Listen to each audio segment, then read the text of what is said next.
আপনি এখন একটা শিবির ডিল করতে পারতেছেন না, তখন মানে ৫টা ৭টা শিবির আপনার ডিল করতে হবে, চারিদিকে খালি গুপ্ত রাজনীতি খুঁজতে হবে। সাধারণ শিক্ষার্থীরা করছে এই ন্যারেটিভটা খুব বিপজ্জনক।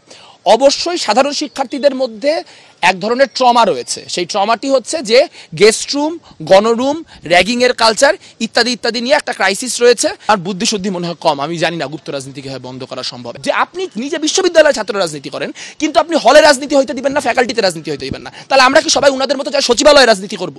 সামনে যেহেতু ডাকসু, কিছু কি বলবো জনতুষ্টিবাদিতার তোড়ে ভেসে যে কিছু লোক এমন একটা কাজ করলেন যে গোটা দেশ আজকে বাংলাদেশকে নিয়ে ঢাকা বিশ্ববিদ্যালয়কে নিয়ে হাসাহাসি করতেছে। ওই উমামা ফাতেমার একটা কথা নিয়ে গতকালকে অনেকগুলো রিপোর্ট হয়েছে, খুব ইন্টারেস্টিং।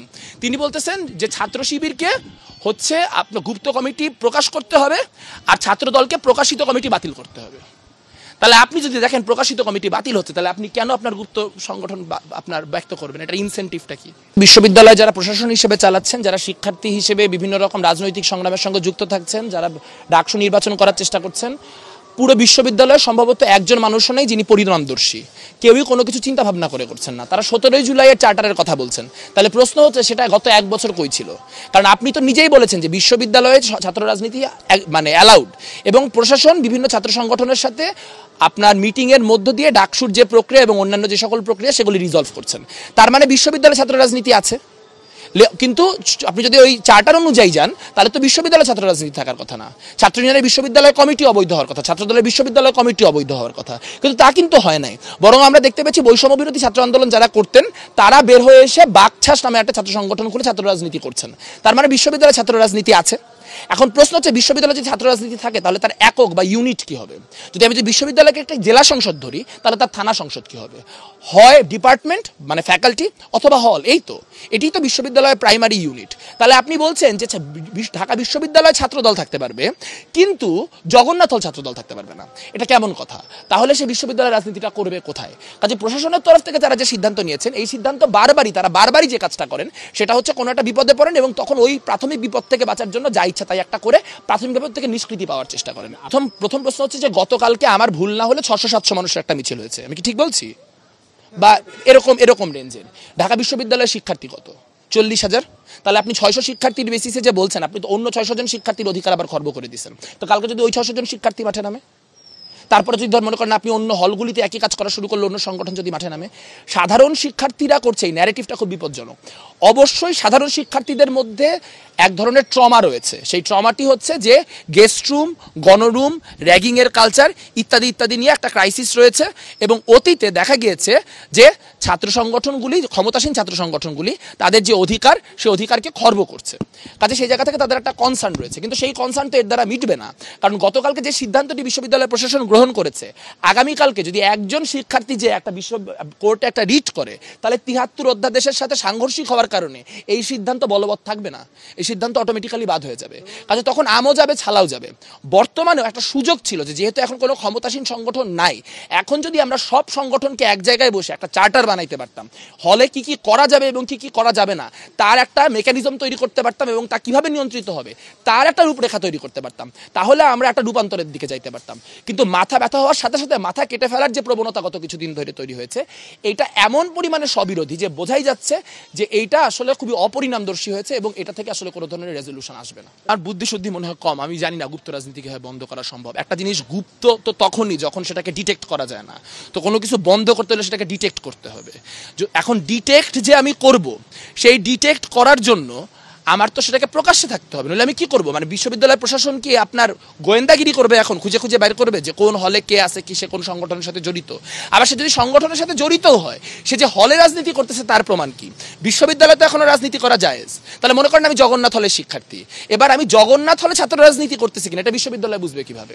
আমি তো বলতে পারি আমি জগন্নাথ হলের শিক্ষার্থী, আমি ঢাকা বিশ্ববিদ্যালয় ছাত্র ইউনিয়ন করি। আর তার চেয়েও বড় কথা হচ্ছে যে এইটা কেমন কথা, একদিকে আমি ছাত্র শিবিরকে বলতেছি যে আপনাদের গোপন কমিটিগুলো প্রকাশ্যে আনেন, আবার ছাত্রদল কমিটি প্রকাশ্য করাতে বলছি এবার বাতিল করেন। তাহলে যে গোপন সে প্রকাশ্যে আনবে কেন? যে গোপন তাকে আপনি বলতেছেন প্রকাশ করেন, যে প্রকাশিত আপনি তাকে বলতেছেন বাতিল করেন। তাহলে ছাত্র সংগঠনগুলো তো কোনো ইনসেন্টিভ নাই, তাহলে ছাত্র সংগঠনগুলি একটা গুপ্ত রাজনীতির প্রতিযোগিতার দিকে যাবে।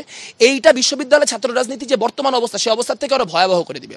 আপনাদেরকে একটা জিনিস মনে করিয়ে দিতে চাই যে এই পাগলামিতে এই বিশ্ববিদ্যালয় প্রশাসন গত আগস্টে উঠেছিল, এবং তারপরে কি হলো, হলগুলোতে মব কালচার তৈরি হলো এবং আমরা তোফাজ্জল হত্যাকাণ্ড দেখলাম। কেন বিশ্ববিদ্যালয়ে ছাত্র সংগঠন থাকা অবস্থায় তোফাজ্জল হত্যাকাণ্ডের মতো ঘটনা ঘটে না এবং না থাকায় সময় ঘটে? তার কারণ হচ্ছে ক্ষমতার চর্চা এবং রাজনৈতিকতা তখনও থাকবে, কিন্তু তখন কেউ কারো দায় নিবে না। কারণ যেহেতু ওখানে কোনো পোস্ট নাই, কেউ জানে না কে কার নেতা, কে কার কর্মী, কাজেই কোনো একজন ছাত্র সংগঠনের কর্মী যদি ক্ষমতার অপব্যবহার করে কাউকে নিষ্পেষিত করে, তখন ওই সংগঠন বলবে কই, তোমার কর্মী না, কাজে তার কোনো দায়ও নিতে হবে না। এর মধ্যে দিয়ে গোটা প্রক্রিয়াটাকে আরো ঘোলাটে করে দেওয়া হলো। এবং আমি একটা বেসিক জিনিস বুঝতে চাই যে বাকছাস নিজে একটা ছাত্র সংগঠন, সে একটা ছাত্র সংগঠন, আমি দেখতেছি বাকছাসের পোস্টেড নেতারা এই আন্দোলন লিড দিচ্ছে। তাহলে এটা কিভাবে সম্ভব যে আপনি নিজে বিশ্ববিদ্যালয়ে ছাত্র রাজনীতি করেন, কিন্তু আপনি হলে রাজনীতি হইতে দিবেন না, ফ্যাকাল্টিতে রাজনীতি হইতে দিবেন না? তাহলে আমরা কি সবাই উনাদের মতো যাই সচিবালয়ে রাজনীতি করব? আমরা তো সচিবালয়ে রাজনীতি করি না। তাহলে আমাদের তো হলেই রাজনীতি করতে হবে, আমাদের তো ফ্যাকাল্টিতে রাজনীতি করতে হবে। আর হলে আর ফ্যাকাল্টিতে যদি আমি রাজনীতি করি, তাহলে আমি কমিটি দিব না কেন? বরং এইটাই হিসাব হওয়া উচিত যে হলে যারা রাজনীতি করবে তাদের প্রত্যেকের পূর্ণাঙ্গ লিস্ট চাই, যাতে করে তারা কি কি করতেছে তাদেরকে সেই অনুযায়ী দায়বদ্ধ করা যায়, এবং সবাইকে এক জায়গায় করে একটা চার্টার তৈরি করা যায়, যার মধ্য দিয়ে হলগুলিতে কি করা যাবে এবং কি করা যাবে না নিশ্চিত হবে। এবং একটা মেকানিজম দাঁড় করাইতে হবে যার মধ্য দিয়ে হলের সিট অ্যালোকেশন যাতে দলীয় রাজনৈতিক সংগঠন ক্ষমতায় আসলেও প্রশাসনের হাতেই থাকে তা নিশ্চিত হবে। কিন্তু তা না করে সামনে যেহেতু ডাকসু, কিছু কি বলবো জনতুষ্টিবাদিতার তোড়ে ভেসে যে কিছু লোক এমন একটা কাজ করলেন যে গোটা দেশ আজকে বাংলাদেশ নিয়ে ঢাকা বিশ্ববিদ্যালয় নিয়ে হাসাহাসি করতেছে। এত পড়ছেই, এবং তার থেকে গুরুত্বপূর্ণ কথা হচ্ছে এতে কিন্তু রাজনীতি আসলে বন্ধ হবে না। মানে আমি আপনাকে দায়িত্ব নিয়ে বলতে পারি, ধরেন আপনি, আমার জগন্নাথ হলে কমিটি আছে, হল কমিটি আছে, এবার আপনি আমাকে বলেন জগন্নাথ হলে হল কমিটি আর রাখা যাবে না, হল কমিটি বিলুপ্ত করতে হবে। তাহলে আমি বিলুপ্ত করে দিলাম, বিলুপ্ত করে দেওয়ার পর আমার যে লোকগুলো আছে সেই লোকগুলো কি নাই হয়ে যাবে? আমরা তো রাজনীতি করি, তাহলে আমরা অন্য কোনো ফর্মে রাজনীতি করবো। আপনি যদি আমাকে এটা করতে না দেন, তাহলে আমি হয়তো পাঠচক্র খুলবো, যদি পাঠচক্র খুলতে না দেন আমি হয়তো সিনে ক্লাব খুলবো। তখন যেটা হবে যে এখন একটা শিবির ডিল করতে পারতেছেন না, তখন মানে 5টা 7টা শিবির আপনার ডিল করতে হবে, চারিদিকে খালি গুপ্ত রাজনীতি খুঁজতে হবে। কাজে এর মধ্যে দিয়ে কোনো সমাধানই হয় নাই। ওই উমামা ফাতেমার একটা কথা নিয়ে গতকালকে অনেকগুলো রিপোর্ট হয়েছে, খুব ইন্টারেস্টিং। তিনি বলতেছেন যে ছাত্র শিবিরকে হচ্ছে আপনার গুপ্ত কমিটি প্রকাশ করতে হবে, আর ছাত্র দলকে প্রকাশিত কমিটি বাতিল করতে হবে। তাহলে আপনি যদি দেখেন প্রকাশিত কমিটি বাতিল হচ্ছে, তাহলে আপনি কেন আপনার গুপ্ত সংগঠন আপনার ব্যক্ত করবেন? এটা ইনসেন্টিভটা কি? আর উনারা যে এগুলা বলেন, তাহলে উনারা বলুক, উনারা আমাদের একটু বলে দিক। আমরা তো পুরান বন্দোবস্ত, আমরা তো নতুন বন্দোবস্ত জানি না, আমাদের পুরাতন সংগঠন। তো আমরা জানি যে বিশ্ববিদ্যালয় একটা জেলা ইউনিট, সেই জেলা ইউনিটের আন্ডারে থানা ইউনিট থাকে, হলগুলা থানা ইউনিট হয়, ফ্যাকাল্টিগুলা থানা ইউনিট হয়। তাহলে আমরা আসলে হল কমিটি এবং কালকের দিনে ফ্যাকাল্টি কমিটি দিলেও একই আলাপ হবে। হল কমিটি, ফ্যাকাল্টি কমিটি এগুলা না দিয়ে ঠিক কী প্রক্রিয়ায় রাজনীতিটা হবে সেটার একটা রূপরেখা অন্তত উনারা দিক। উনারা কি চাচ্ছে তাতে বোঝা যায়। আমরা এখনো দেখবো, তার কারণ হচ্ছে বিশ্ববিদ্যালয়ের সিদ্ধান্ত আমাদের কাছে স্পষ্ট না। কারণ গতকালকে রাত্রে আমরা নিউজ পেপারে দেখেছি যে ভিসি বক্তব্যে বলছেন যে ছাত্র রাজনীতি নিয়ন্ত্রিত থাকবে, প্রক্টর বলেছেন ছাত্র রাজনীতি নিষিদ্ধ থাকবে। নিয়ন্ত্রিত মানে কি, নিষিদ্ধ মানে কি? আবার তিনি এগুলা কিন্তু হল এগুলার কাছে ডেলিগেট করে দিচ্ছেন। তাহলে এখন এমন হইতে পারে যে 2টা হলে এটা নিয়ে সমস্যা নাই, সো সেই 2টা হলে নিষিদ্ধ হলো না, অন্য 2টা হলে সমস্যা আছে সেখানে নিষিদ্ধ হলো।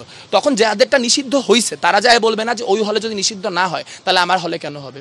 তার চেয়েও বড় কথা যে এই জিনিসটা এতখানি ফ্লিমজি যে কেউ একটা রিট করলে এটা বদলে যাবে। কারণ 73-এর অধ্যাদেশ অনুযায়ী এই কাজ করার কোনো অধিকার বিশ্ববিদ্যালয়ে নাই। যদি এই কাজ করা হয় এটার বিরুদ্ধে জাস্ট একটা রিট করতে হবে। তা তখন কি হবে? তখন তো আম ছালা সবই যাবে। আমরা যে গত 12 মাসে ছাত্র রাজনীতি নিষিদ্ধ এইসব বলতে বলতে আমাদের হাতে ছাত্র রাজনীতির গতিপথ কি হবে এবং ছাত্র রাজনীতি নিয়ন্ত্রিত কিভাবে হবে তাই নিয়ে সিরিয়াস কাজ করার একটা সুযোগ ছিল এবং এখনো আছে। কিন্তু আমরা সেই কাজ না করে বারবার করে কালেকটিভলি বিভিন্ন বোকা বোকা কাজ করতেছি, স্রেফ কিছু জনতুষ্টিবাদিতা করার জন্য, কিছু পপুলিজমের জন্য। এতে আমাদের সামগ্রিকভাবে খুব ক্ষতি হচ্ছে।